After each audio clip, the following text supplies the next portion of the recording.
All right, well, good morning and welcome to the Speed Traveler Roadshow. This is the Cars and Copy edition. I'm Chris Evertsen, and joining me is Charlie Frank, and we are your hosts. If you're listening to us live, it's on KHTS Radio AM 1220, FM 98.1. Also available on your favorite podcast platforms. Also, check us out on social medias at the Speed Traveler, YouTube, Instagram, and all that great stuff. And Charlie, Merry Christmas. Merry Christmas.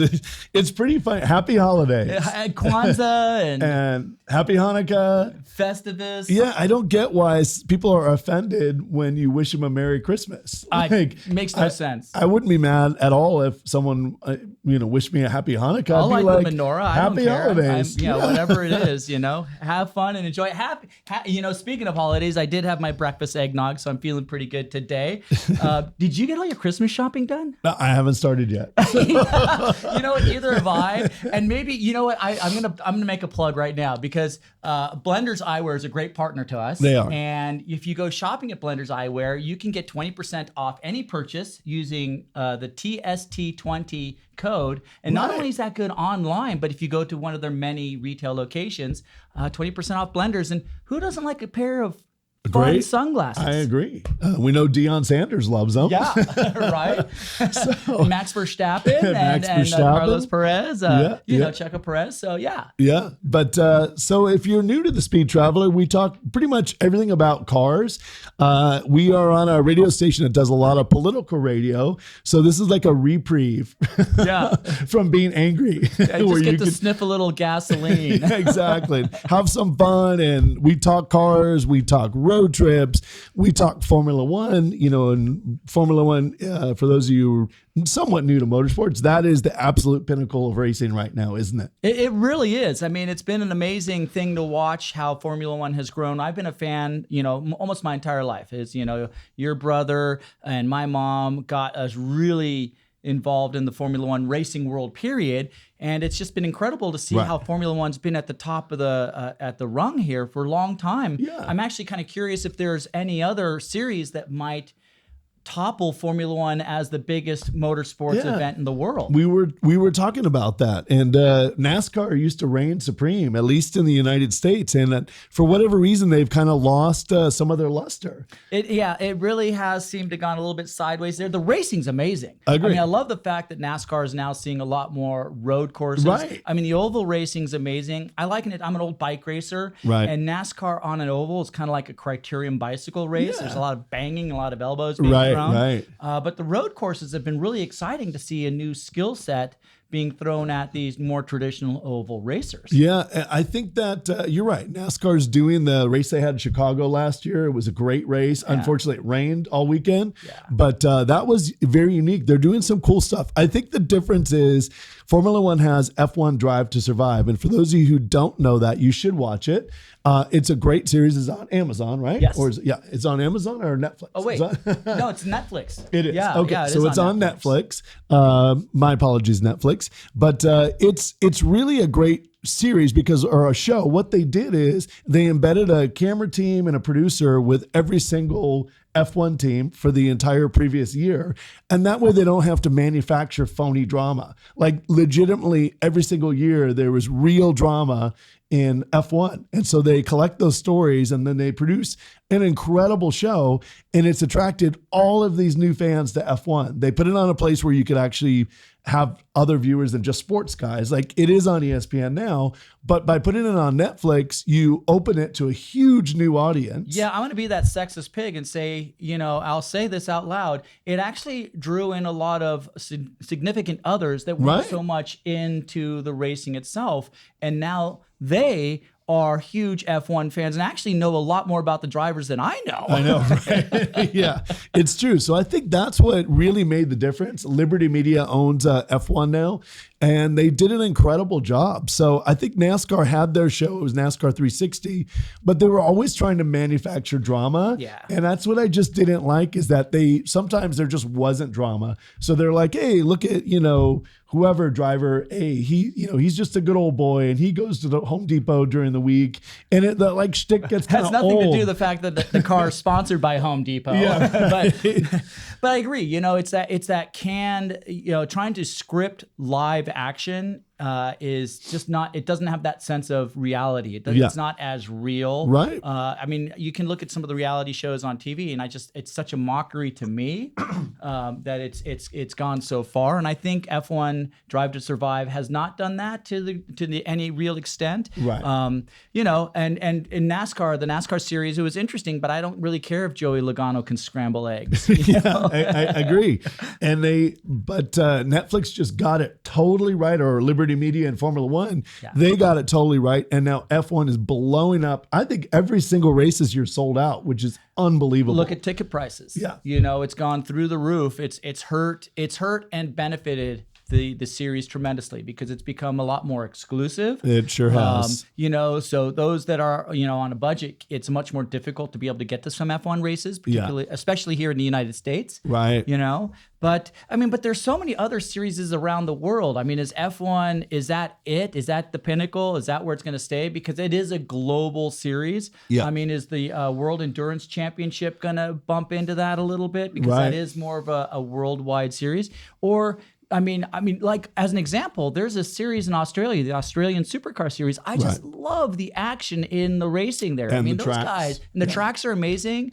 And the guys that drive these cars, they're kind of insane. Yeah, they really are. I mean, well, look at the transition that Scott McLaughlin has made into IndyCar, coming from the Supercar Series. Yeah, and it's worth mentioning IndyCar. You know, they did reign supreme. The Indy 500 was the biggest single day sporting event in the world. It still is close. I don't think it is anymore, and it's a little bit of a bummer. Roger Penske, who's one of the U.S.'s most popular entrepreneurs, and has taken companies like Hertz, you know, and other companies, his auto brands, Penske Automotive. But he's really done an amazing job. And I was hoping he would do a little more with IndyCar, and it just hasn't really happened, has it? I think there's a little bit of a long game that needs to be played with that because he has acquired a lot of events. He has acquired the ownership of the Indy Motor Speedway. As well as the series. Right, as well as the series. So I think there's a little bit more of a long game, and it's going to take a year. It might take a little bit of time. I'm not going to put a calendar to it. Right. But it's going to take a little time for them to figure out where they want to go. I know they've been having issues. Like the F1, the Formula One video games are huge. Right. You know, and IndyCar was trying to establish a video game, an online gaming system like that, specifically around IndyCar, and it's kind of caved. It hasn't gotten anywhere. I don't know what they do. I guess the question is, what does IndyCar do? Obviously, F1 Drive to Survive stole that thunder. So if they do the same show, it's just going to be a Me Too, and no one's going to care. It's got to be something different. You know, I don't know what they do. Maybe they put the guys in the octagon. they let them fight it out. I watch that. I watch that.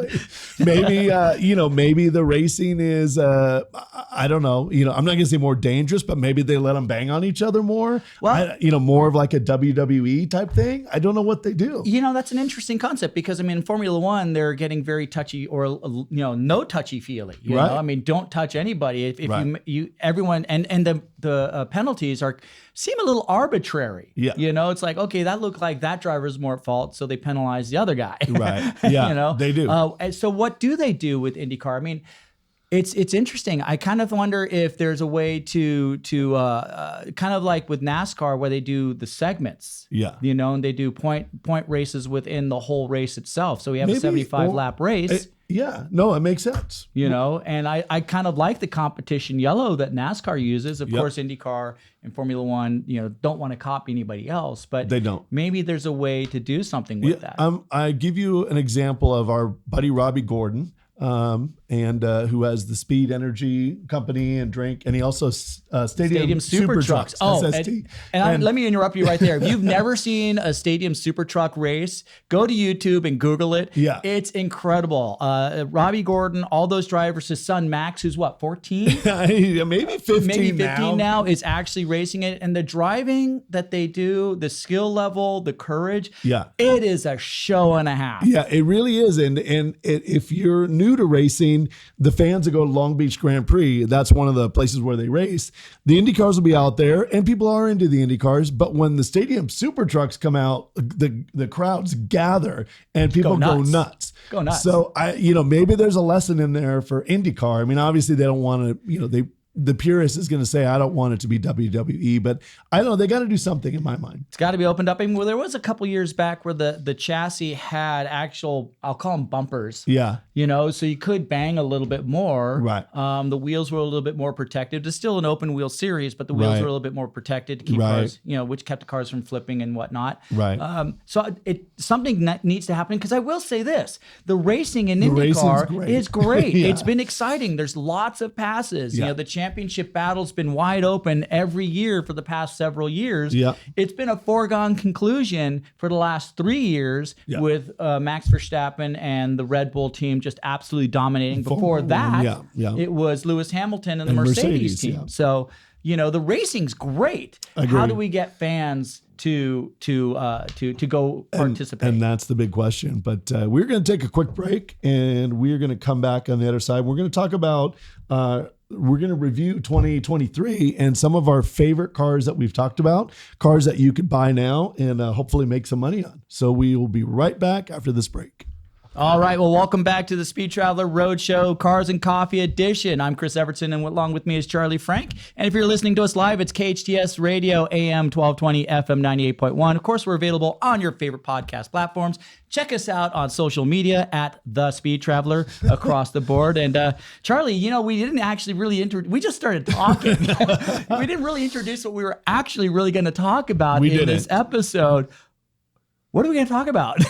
Well, for those of you that are new to the Speed Traveler, I mentioned earlier, we are on the radio. Also, we do a podcast. So if you're listening to us on the radio, you'll probably have just finished up 5 hours of droll political analysis. And so this is like your little reprieve. We give you a little chance to enjoy the day and have a few laughs. If you're listening on podcast, we talk mostly cars. We talk about buying and selling cars. We bought and sell 1 million cars. We've made money on some, we've done really well, and then we've lost our butts on the other. So we try and share with the viewers the ins and outs of buying and selling, particularly classic cars, exotic cars, something that we've learned a lot about. We also talk racing. You know, we're both professional race car drivers. I think we just ran through We just ranted on racing. Yeah. But we're professional race car drivers. We're race car driving instructors. We put events on, and you know, we just love everything about the car. So we do a lot of that here. But you know, in this segment, we're going to talk about some of the cars that we really love that we talked about during the season this year. Right. Since it's the end of 2023, you want to talk a little bit about some of your favorite cars? Oh, yeah. I mean, I think a year in review is appropriate. You know, I mean, what car would I like to see underneath my Christmas tree? Right. Yeah. I know. I got to tell you, I can answer that question right now. I know what car I would love to see. I know what you're going to say. You know, no, you do. It's a Ferrari, of course, right? It's a Ferrari 288 GTO. I have to say that is probably my all-time favorite car. Yeah. And that's a perfect example of about 10 years after they came out, they were basically at the same price, sticker price. And I looked this morning on the prices, and they're selling in the millions now. $3.5 million, I think one just sold for. Yeah, so that is not, I think they were about, and they weren't cheap at the time, and they were about $250,000. We're gonna have to sell a lot of Speed Traveler T-shirts. Exactly. To buy that car. Yes, we are. By the way, I think we have 10 beautiful Speed Traveler shirts. So if you reach out to us and ask a question on Instagram or on YouTube, give us your address or a P.O. box, and we will send you one of the beautiful Speed Traveler shirts that Chris is modeling right now. But yeah, the Ferrari GTO 288, that's pretty cool. I would have to say, one of the cars that we own is a Lotus Esprit Turbo. We happen to have the 86 version, which was made famous in the Spy Who Loved Me that was the original S1 version. That was the S1 version, yes. And then they came back with the James Bond movie with Roger Moore, For Your Eyes Only. And that was the Turbo Esprit. And the prices on those, you know, we only paid about $26,000. You could still find them around for maybe 40, 45, but I saw one sold this week on Bring a Trailer, which is a great auction site, for 70 G's. Nice. So those cars are really appreciating. And one thing you always want to look for is, when I'm looking at a car, in my mind, I'm like, okay, are they ever going to make anything that ever looks like this again? And the answer is, on the Lotus Esprit, no. They're not going to ever make anything that looks like that again. No. So that's a big criteria for me for looking for definitely and a exotic unique cars. vehicle. Yeah. Yeah.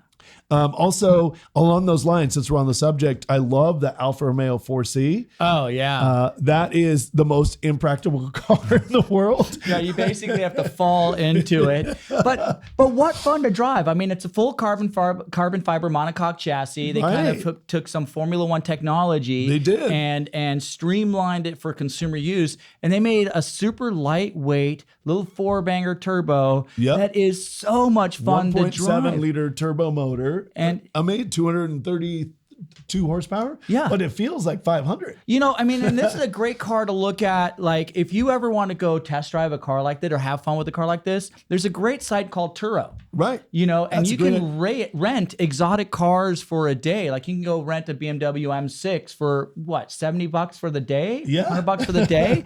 And that's less than the lease payment. You could rent a Corvette. I saw the other day on Turo for $80. By the way, they don't sponsor us, but it's just a great site. And that's such a good point, Chris, because if you're going to go spend whatever, $45,000 to $120,000, you better drive it first and spend a whole day in it. We have my cousin Stanley, your good friend, and he was dying to get a Tesla, the base Tesla. Was it the Model 3?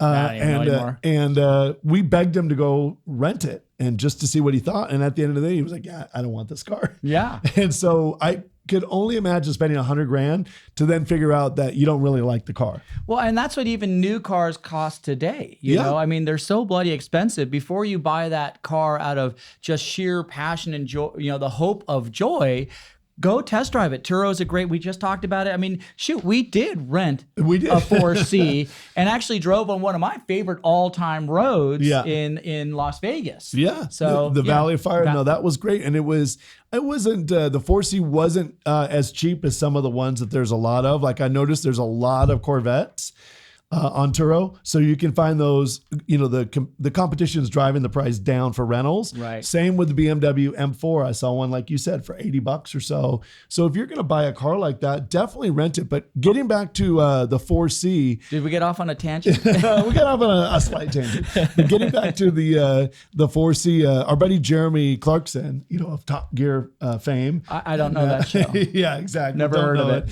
He absolutely loves the 4C convertible, which is the Spider, because he's so tall. He's so tall, his head sticks out. But if you don't know the car, check it out. Google it right now. It's definitely going to have to be like a second car type of car, but they're around $50,000. They're never going to make anything that looks like it ever again. No. And God, $50,000. That's so, I mean, in my mind, that's pretty cheap. It is for an exotic Italian car like that. Yeah. And it's, surprising. Now these are two words that don't normally go, or two phrases that don't go together very well. Alfa Romeo and reliable. That's true. And don't get me wrong. I mean, I love Alfa Romeos. I was raised in an Alfa Romeo. My mom's car was an Alfa Romeo, a classic 56 Giulia GT 2000 convertible.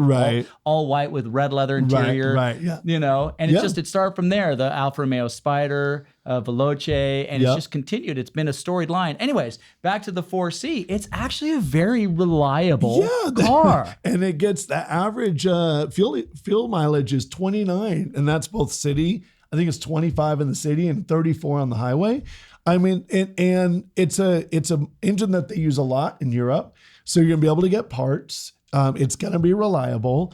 And it's not like a Ferrari where if a Ferrari breaks on you, it's a $20,000 repair bill. Right. You have to buy another 4C to repair your Ferrari. As a matter of fact, let's do the quick math. Let's see, $3.5 million for a Ferrari 288 GTO versus $50K for, what is that? That's 35 cars? You can buy 35 Alfa Romeos.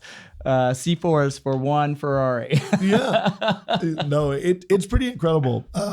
Some of the other cars that we're reviewing, what we talked about all year, you love the Volkswagen, the 80s Volkswagen Rabbit. Love the Rabbit. And those are like a cult classic right now, and they're only going to go up. And they're actually pretty hard to find in good nick. I mean, they made zillions of them. It was one of the highest manufactured quantity-wise vehicles of that era. And I mean, it kind of was replacing the VW Bug. It was. Which effectively, what was the last year of I think it was 82. Right. Until it came back in the 90s.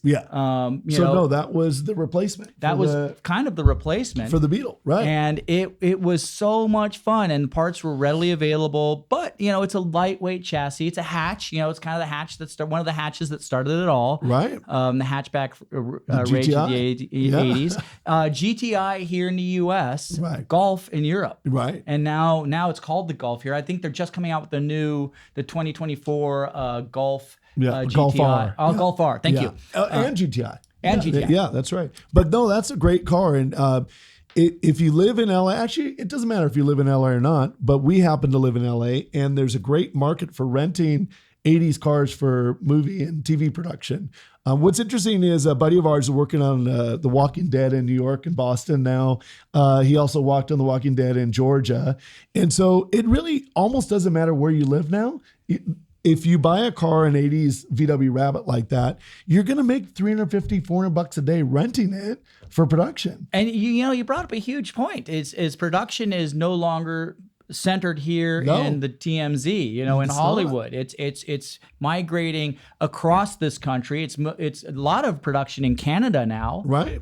So if you have an interesting car, if you have a good Nick any era car, right, they want it in that movie. I mean, it could be a Toyota Corolla, simple Corolla. Yeah. But if it's an 80s version or a 90s version, they want that authenticity within their TV shows and movies. Right. So you'll get good rates. Yeah, I agree. And by the way, you get to hang out on a movie set or a production set, which is always not the worst thing in the world. It's loads of fun. We worked as drivers on Once Upon a Time in Hollywood, which is a great movie with Brad Pitt and Leonardo DiCaprio, more importantly, Margot Robbie. Yes, who Margot Robbie is. I know who Margot Robbie is, aka Barbie. But we worked on that movie for 20 plus days, and it was awesome.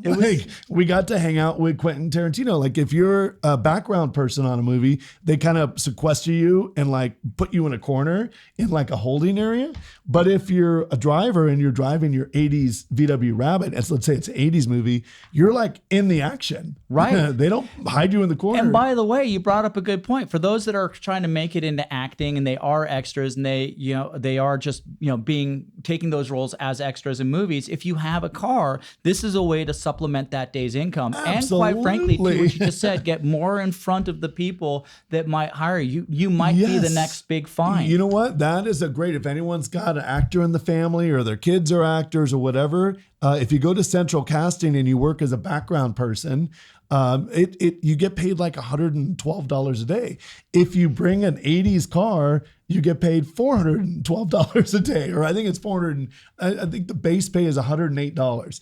But if you bring a car, you're going to make $300 more.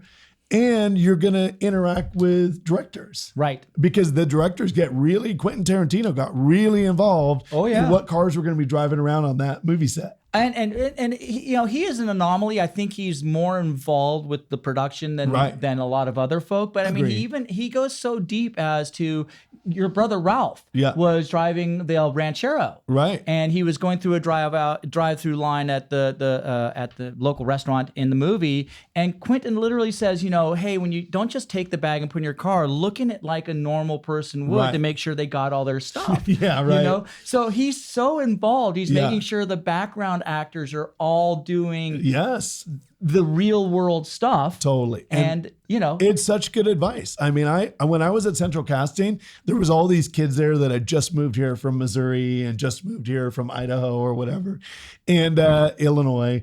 And I was trying to tell them, and they were looking at me like I was crazy. Well, they weren't wrong, but you are crazy. But your information was 100% right. Crazy like a fox. Crazy like a fox. All right. Well, with that said, let's hold over this topic a little more after the break.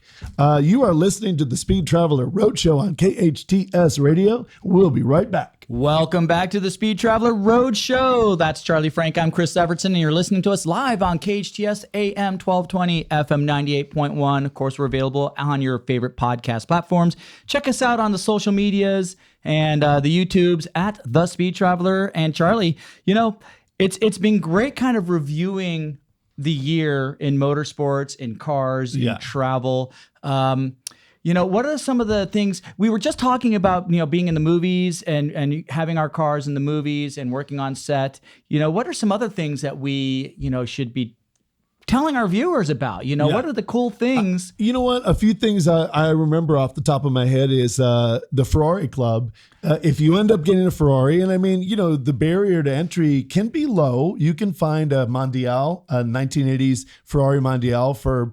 $35,000. Now, the tricky part is when it breaks, you're going to need someone, and maybe it won't. Maybe it'll be the odd Ferrari that goes forever. Ever the optimist, Charlie.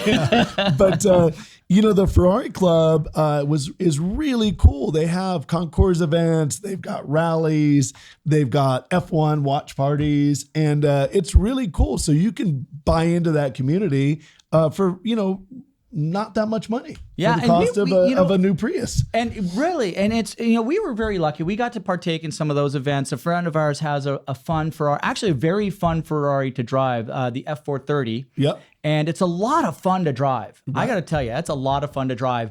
And it's an early generation of the paddle shifters that were available in consumer cars, if you will, or high performance cars like that. And gosh, it was such a fun car to drive. And to experience a Ferrari Club event like that was just, it was really cool. Yeah, it was really cool. So, you know, that also Mercedes, BMW has BMW CCA.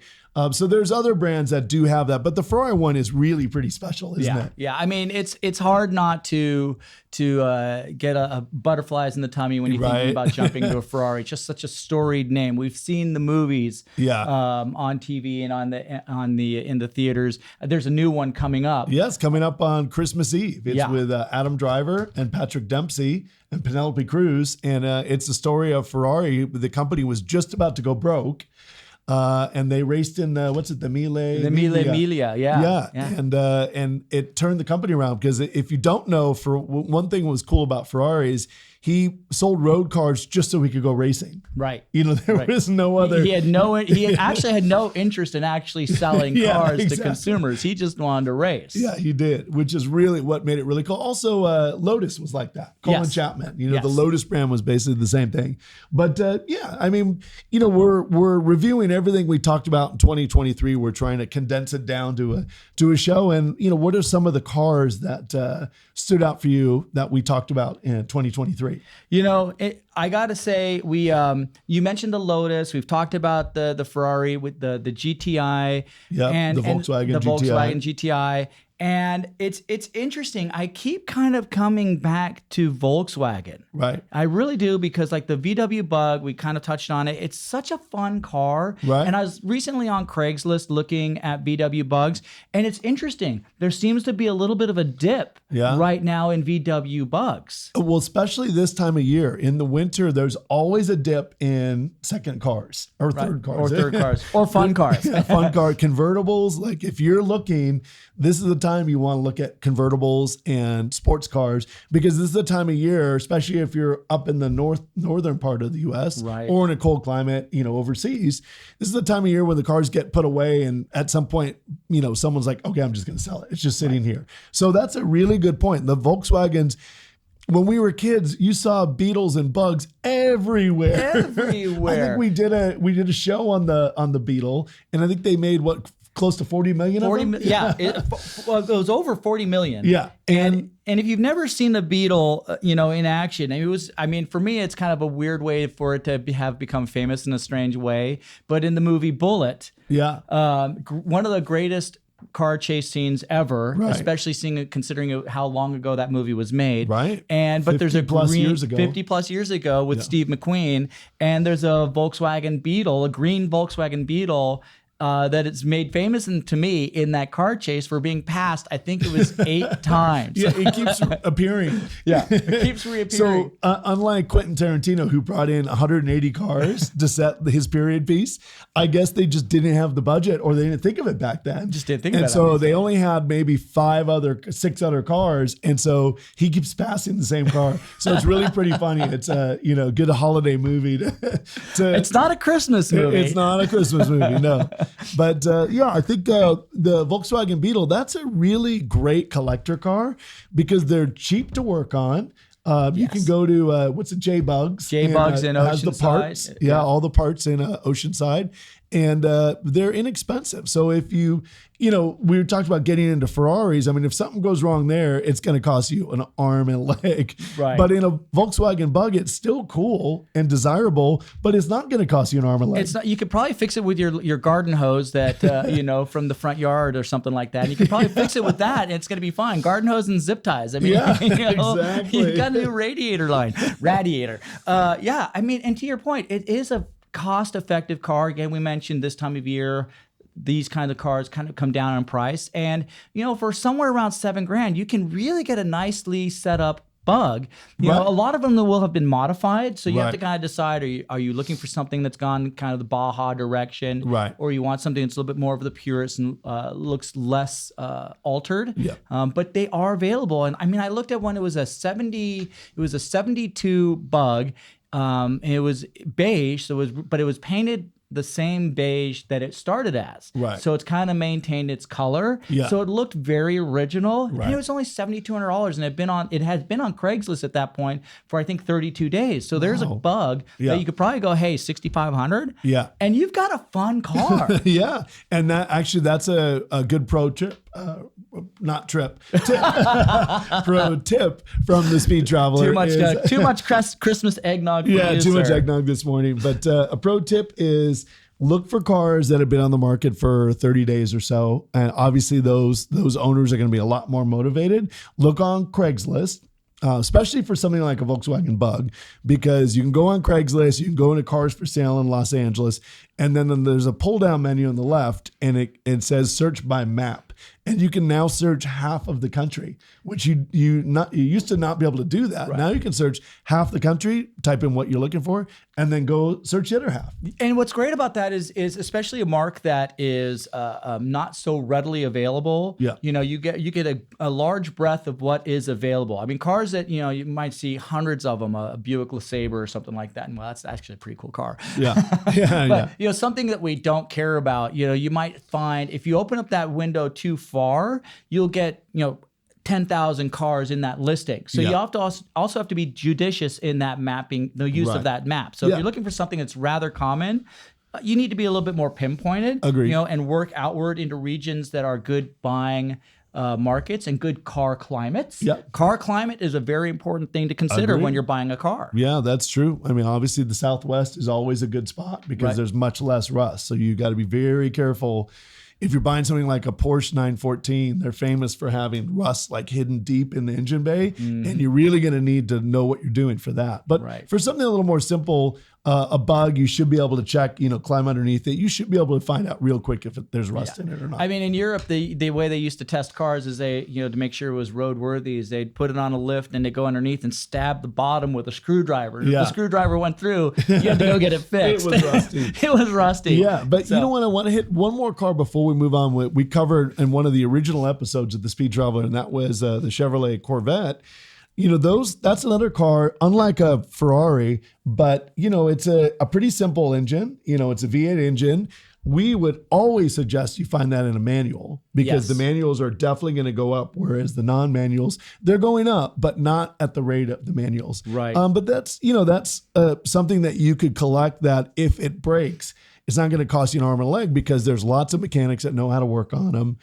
There's lots of replacement parts out there. So, I think that should go in our top 5. I would agree. I mean, the Corvette's always been one of my all-time favorite cars. No holds barred. And it is kind of, oddly enough, it is kind of a simple car. I mean, even today's current model is not overly complicated. Yeah. It's a car. You go drive it, you shift it, you rip it around a track and have a great time. And you can buy a new Corvette for $75,000. Yeah, amazing, right? Which, for a brand new American supercar. It looks like a Ferrari. In my opinion, it actually looks a little even better. Yeah. Into some of the newer, supercars we see out there, So a Corvette. I mean, well, we're also biased a little bit. We have that beautiful 1978 in the hangar.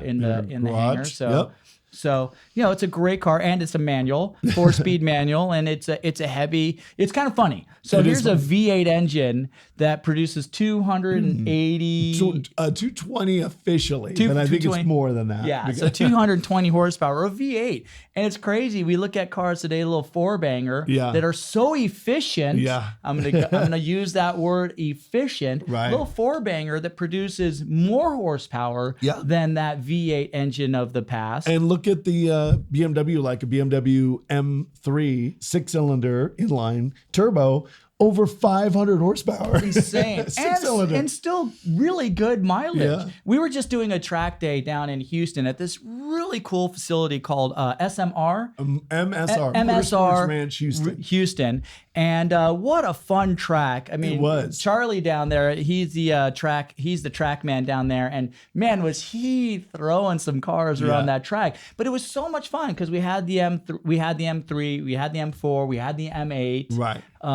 And they were so fun to drive. They were. It's so great that. So we're talking about BMW now. We really transitioned hard from American-made Chevrolet to German-made BMW, but we love BMW too. It's an enthusiast brand. It always has been, and there's always a good resale market for BMWs. That's why I love BMW. Generally. One car we didn't talk about, I wasn't just going to mention real quick. If you're out there looking for something unique, is the 2006. 7 and 8 BMW Z4M Coupe. Yeah. There's only about 1,500 of them around there. It's a great car. It's a little tiny, what do they call it? The shooting brake style. Yeah. And that looks like a little mini, like a station wagon almost. But they're odd, but they're very unique and people love them. And those are only, they're you could find them in the 30s right now. Definitely those are only going to go up from here out. Yeah. And to you, what you said, there's not that many of them, but it's a BMW. So all those control arms and the motor and all that stuff, that's available in a lot of the other models already in production. It's basically kind of a 3 and 4 series platform in a sense. Right. So, all that stuff's available. So replacement parts as you need them are available, genuine BMW products. Genuine. All right. Well, hey, that was the end of segment 3. We're going to come back and we're going to talk about some of our favorite road trips that we took in 2023. And also we're going to talk a little F1, big winners and big losers. You've been listening to the Speed Traveler Roadshow. We'll be right back. Welcome back to the Speed Traveler Roadshow Cars and Coffee Edition. If you're listening to us live, it's on KHTS AM 1220, FM 98.1. Of course, we're available on your favorite podcast platforms. And check us on social medias at The Speed Traveler. And Charlie, in this segment, we're going to kind of dive into not so much the car, but the routes that we've driven that we really liked in this past year. Some of our favorites from 2023. This is the end of the wrap-up show for the year. Best roads. Best roads. So we want to talk about things that we really loved. I think we have to start with going to the Formula One race and getting there a few days early. We recommend that for people in the future.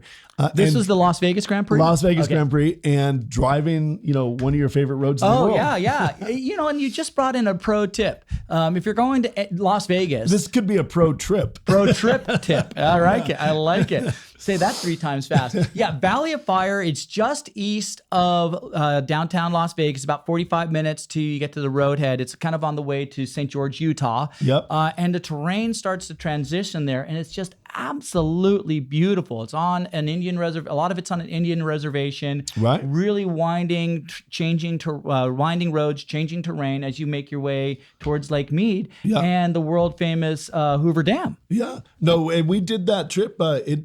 It was a really fun trip. We went into town, and you don't have to rent from Hertz and Avis. I mean, those guys are great, and they're kind of cluing in. The company Sixt is renting more unique cars now. But go on Turo and rent yourself, if you're trying to stay under $100 a day, rent yourself a 2022 Corvette or a 2022 M3, M4. They're there for less than $100 a day. A car that you've always wanted to drive. It's available there for $100 or so a day. And so, instead of just being stuck in like the never ending casino, museum show thing in Vegas, add a little spicier. If you're a car person, go there a day or so early, rent a great car on Turo and go do this trip. Like, what a fantastic trip. I think it took us about 4 hours to do the whole route. And as you said, we went east on Highway 50 I-15 to the Valley of Fire exit. There's a great fireworks stand there. Not that we're condoning the use of illegal fireworks. Only in proper, safe conditions. Only in proper areas. You know, and trust me, we are professional safety monitors. Someone needs to hold the extinguisher, and so there's this. Well, who's gonna hold the beer? There's this little firework. It's in the shape of a rocket. It has a hard tip on it. Why they did that, I don't know. And what happened? And you light the fuse. We've rented one of these a few times. You light the fuse, and we had it fall over and shoot. We'll just start shaking and shoot towards us. And it's got a hard plastic shell that literally could penetrate your lung easily. So we're really not condoning illegal fireworks. NASA technology in your local fireworks store. Yeah, but that trip through the Valley of Fire was spectacular. There's rangers there. There's a nature center. Bighorn sheep. Yeah. Lots of rams. Yeah, it's really cool. Yeah. And it's amazing. And even if you're not into cars, but you'd like a road trip and you like scenery, you know, you can't get on a train and drive past this scenery unless you go further east, which is in Colorado. Yeah. But that's another story altogether.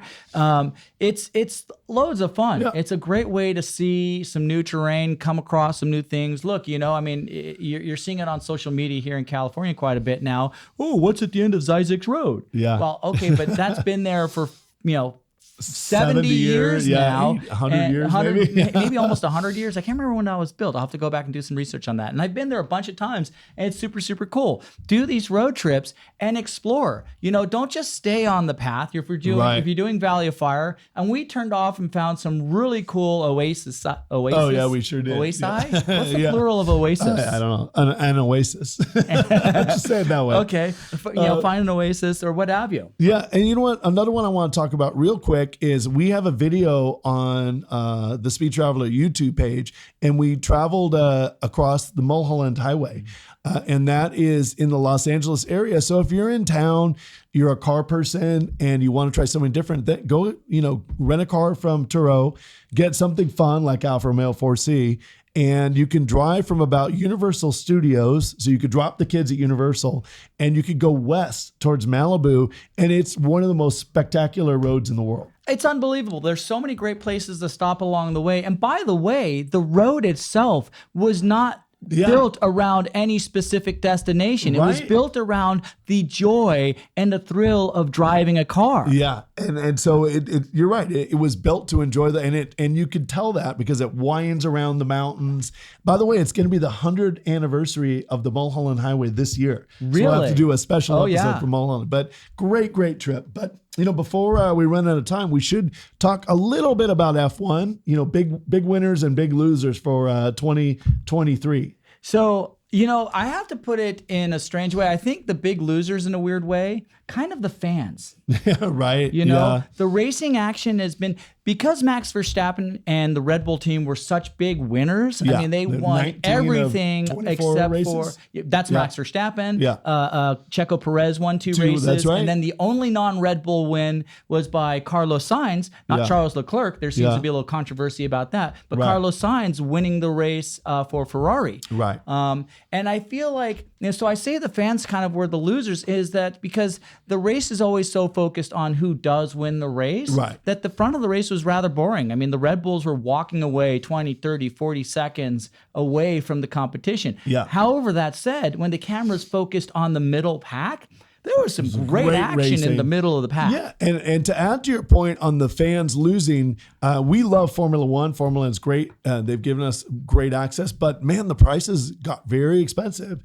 There's such a demand to see the races that the cost of going to a race really spiked this year. But with that said, on my side, big winners, I would say obviously Red Bull, they dominated. But beyond that, I would say McLaren. Zach Brown did such a good job bringing McLaren back to the front of the field. Yeah, I think there's actually two winners in that capacity, because at the beginning of the year, we saw the resurgence or the surgence of Aston Martin with Fernando Alonso and Lance Stroll behind the wheel. Lawrence Stroll has done a great job in managing that team, and they were very competitive in the beginning of the year. They were. And to your point, in the second half of the season, the McLarens really showed their merit. And I think that's both of those teams are going to carry forward into the 2024 season. Yeah. I hope to see tighter battling. And Mercedes did well with George Russell and Lewis Hamilton. They did quite well, but the bar set so high for Mercedes and Toto Wolff. The bar set so high that, they had a pretty good year, but it just doesn't, it doesn't seem that great because of where they've been 5 years ago. They didn't lose, but they didn't win. No, they didn't. Some of the big losers? I hate to say it because I love everything about this team. And now you have to call him Kick Sauber, right? For the 2024 season. But the Alfa Romeo Sauber partnership never really materialized. And you would think that they would, we actually saw more heat come out of the Williams team that was running the Mercedes platform in a sense. Sauber was running the Ferrari platform in a sense. And they just never were able to produce much more than mid-tier racing. I think they only ended up 9th in the team championship. I think so. Only just American team Haas was last, sadly. But I mean, did they lose? Haas, they didn't win. No. They didn't lose anymore. No. But I think Sauber was kind of, unfortunately, one of the bigger losers on the season. I agree. I think, I have a 50-50 story on this one. That's the Williams team. The Williams team with Albon did quite well. Yes. Like way out punched their weight. They were doing great. The sad part is we're Americans and poor Logan Sargent just couldn't really get it together. It sucks that he's racing against a guy that's very experienced in Albon. But our American driver, I just think he needs to do a little better. He's going to lose his seat. I mean, he's clearly a good driver. Yes. But for whatever reason, it's just not working. Well, we've seen it before. You get thrown into this world and you try to overdrive the car. You try to accomplish too much. And sometimes you just, it's hard because sometimes getting that first win allows you to relax, but it's not going to happen. Well, I can't say it's not going to happen, but it's going to be very difficult to accomplish that with the Williams at this time. So you just have to drive within yourself. Yeah. And it's very, very hard to do that when you're trying to elevate and show the brand, elevate the team, showcase your skill sets. Yeah. You're going to naturally push harder and chase harder. And the further back you go, the harder you try. Yeah. So it's a hard spot that Logan Sargent is in. I agree. I think there should be an honorable mention for the AlphaTauri team. Oh, yeah. We might have some interesting news coming up regarding that and the Speed Traveler. But Daniel Ricciardo, that was a really good find for them because he has so many fans that it kind of puts them on the map. It really does. I mean, he's a charismatic driver, a charismatic personality. He was brought onto the team, and it's unfortunate that he had an injury. He broke his wrist, and it took him out for a few races. And I feel like it's not that I forgot who replaced him, but he did a good job. But it wasn't Danny Rick. No, and he is just such a showman, and he's always going to fight. Yep. And what I love about that, and I think I'm really glad you brought this up, is he knows he's on a team that has some potential. Yeah. Sebastian Vettel got his first win with what is now called AlphaTauri. Yeah. And they know what to do. They know how to build a car. They've got a great team partnership with Red Bull. Yep. So they know some stuff. So I think it's great. I mean, Danny Rick and Tsunoda, really drove incredibly well this year. Right at the front at Mexico. Yeah. And that was legit speed. That was it wasn't legit just qualifying. speed. Like the Haas F1 team was great in qualifying, like Hulkenberg. Oh, Hulkenberg was killing it. But in the race, they had no pace. Six laps later, they were last again. Yeah. Towards the end of the year, they had legitimate pace in the race. Yeah, I think if we see a little bit of Red Bull coming back to the fold of being on par with everybody else, I think the battle's going to be really, really interesting. And this goes to what we were saying before about IndyCar. That battle's going to be so good that we're going to see different drivers. The tighter the competition, the more likely there is to be an incident, which always leads to new drivers getting to the front of the pack. Yeah. All right. Well, with that said, I'm losing my voice here, but that pretty much wraps up 2023. We're going to be back in 2 weeks. We're going to take the week off between Christmas and New Year's. We're going to be back to preview the Formula One season. That's going to be first week of January. Thank you so much. Happy holidays, and we'll talk to you after the New Year.